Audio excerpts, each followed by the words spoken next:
Kita beralih ke informasi lain, Saudara. Keluarga Brigadir Nofriansyah Yosua Huta Barat menolak hasil otopsi yang dilakukan RS Polri. Polisi pun mengizinkan otopsi ulang dan meminta pihak keluarga menggunakan dokter di luar RS Polri. Polisi juga mengklaim sudah menemukan CCTV yang diduga merekam insiden di rumah dinas Kadif Propam Polri 8 Juli lalu. Kuasa hukum Brigadir Yosua mendatangi Baris Krim Polri.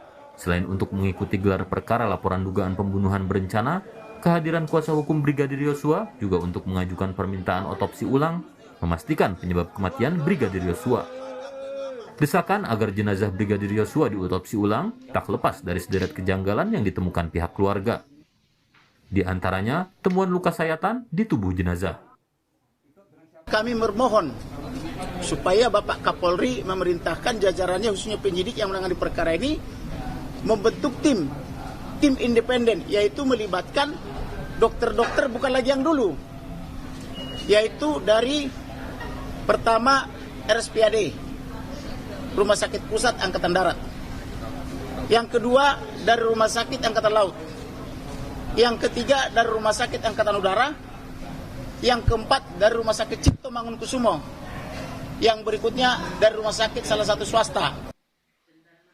Direktur Tindak Pidana Umum Baris Krim Polri, Brigjen Andirian Jayadi, menyebut permohonan ekshumasi dan otopsi ulang Brigadir Yosua sudah disetujui.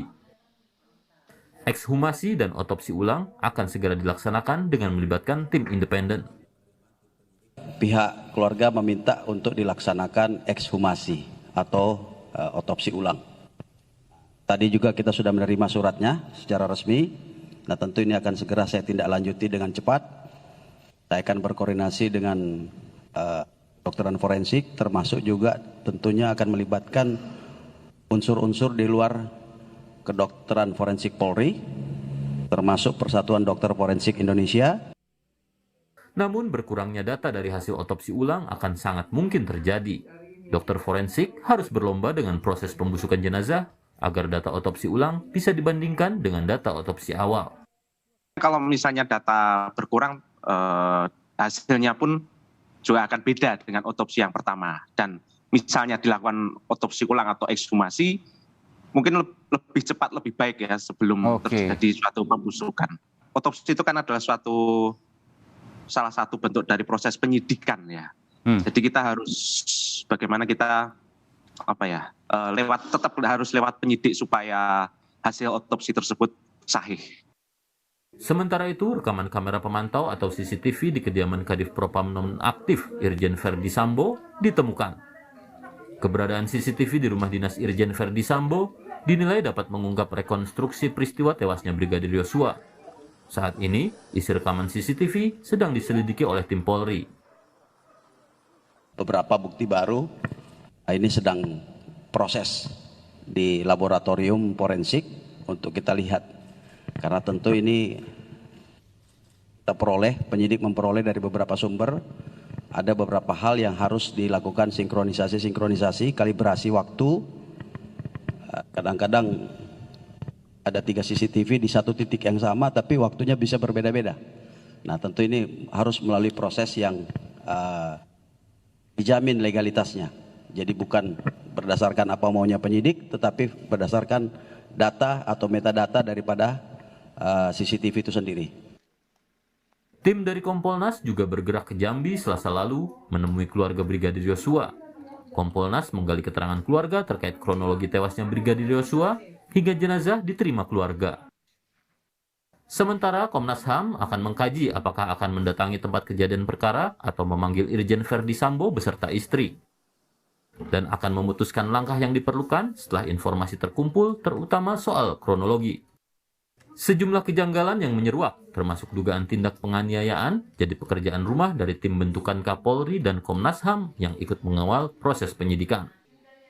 Keraguan publik akan bisa terjawab lewat proses penyidikan yang transparan dan objektif.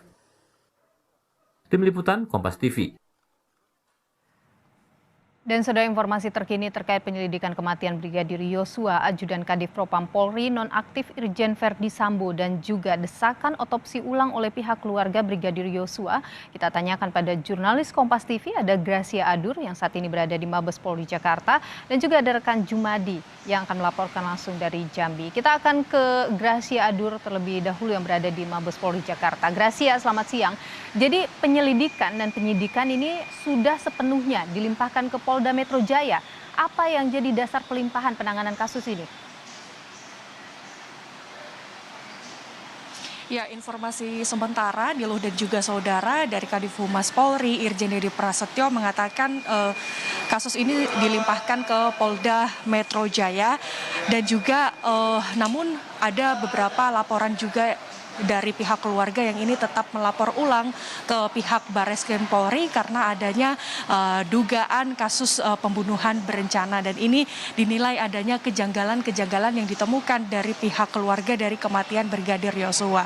Nah, yang ditemukan dari pihak keluarga sendiri, Nilu dan juga saudara, adalah menemukan adanya luka di leher korban, kemudian luka sayatan dan lebam di tubuh Brigadir Yosua, serta keluarga juga menduga adanya pembunuhan yang dilakukan berencana ini lebih dari satu orang seperti itu, sehingga dari pihak keluarga menduga bahwa kasus ini ada pembunuhan berencana dan melapor ulang ke Barreskrim Polri. Nah, sebetulnya apa yang menjadi alasan juga mengapa kasus ini juga dilimpahkan ke Polda Metro Jaya, karena sarana dan prasarana ini dinilai cukup memadai di Polda Metro Jaya. Meski demikian, tim penyidik dari Polda Metro Jaya ini tetap dibantu oleh tim penyidik dari Polres Metro Jakarta Selatan. Nah, dari beberapa adanya dugaan yang ditemukan oleh pihak keluarga sehingga melakukan pelaporan ulang di Barreskrim Polri, ini pihak keluarga pun meminta untuk Barreskrim Polri melakukan otopsi ulang, dan ini disetujui oleh pihak Barreskrim sendiri. Dan untuk melakukan proses otopsi ulang ini Barreskrim Polri melibatkan Pusat Kedokteran dan Kesehatan Polri, juga melibatkan unsur luar dari Polri, salah satunya adalah Dokter Forensik Indonesia. Niluh. Ya, proses masih terus bergulir. Apakah kemudian ada bukti tambahan yang ditemukan oleh polisi dalam kasus ini? Informasi dari Direktur Tindak Pidana Umum Barreskrim Polri, Brigjen Andirian, mengatakan sudah menemukan kamera pengawas ataupun CCTV yang berada di rumah dinas Irjen Verdi Sambo. Kemudian yang dilakukan setelah ditemukan kamera pengawas ini, maka tim penyidik ini akan melakukan sinkronisasi dan juga kalibrasi waktu. Mengapa? Karena 3 kamera pengawas ataupun CCTV yang diletakkan di lokasi yang sama, yaitu berada di rumah dinas Irjen Verdi Sambo ini, bisa saja merekam waktu yang berbeda-beda, sehingga dari hal ini perlu dikalibrasi ulang, kemudian disinkronisasi datanya. Informasinya juga bahwa dari kasus ini Kapolri juga sudah menonaktifkan 2 perwira polisi, salah satunya adalah Kapolres Metro Jakarta Selatan Kombes Budi Herdi Santoso dan juga Karopaminal Divpropam Polri Brigjen Hendra Kurniawan, yang ini tujuannya agar investigasi kasus ini dapat berjalan secara transparan dan independen. Nilo. Baik, Gracia Adur, terima kasih informasi Anda langsung dari Barreskrim Polri. Dan kemudian kita akan menuju ke Jambi juga, saudara. Ada rekan kami Jumadi untuk mengikuti perkembangan permintaan otopsi ulang oleh pihak keluarga Brigadir Yosua. Jumadi, selamat siang. Apakah pihak keluarga ini sudah menentukan tanggal ekshumasi atau pembongkaran makam untuk otopsi ulang Brigadir Yosua ini? Yang saudara sampaikan untuk jadwal tanggal pasti otopsi ulang terhadap korban sampai saat ini belum tahu. Kuasa hukum yang diwakili pihak keluarga akan menjadwalkan dengan tim Barreskrim Mabes Polri kapan waktu yang akan ditetapkan. Baik, belum ada jadwal. Apakah kemudian kalau dokter, apakah sudah ada dokter yang dihubungi untuk keperluan otopsi ulang ini, Jumadi? Untuk tim dokter ya dalam otopsi ini belum ada dihubungi, namun pihak pengacara akan menggunakan rumah sakit yang ada di Jakarta, seperti rumah sakit SAD, TNI AU dan masjid swasta. Baik, adakah Anda dapat informasi misalnya di mana nanti otopsi ulang dilakukan? Rencananya akan dilakukan di tempat makam itu, yaitu Desa Sungai Bahar, Kabupaten Muaro Jambi ini, Lu. Baik, Jumadi, jurnalis Kompas TV, terima kasih atas informasi Anda langsung dari Jambi. Dan sebelumnya juga ada Gracia Adur, langsung dari Mabes Polri, Jakarta.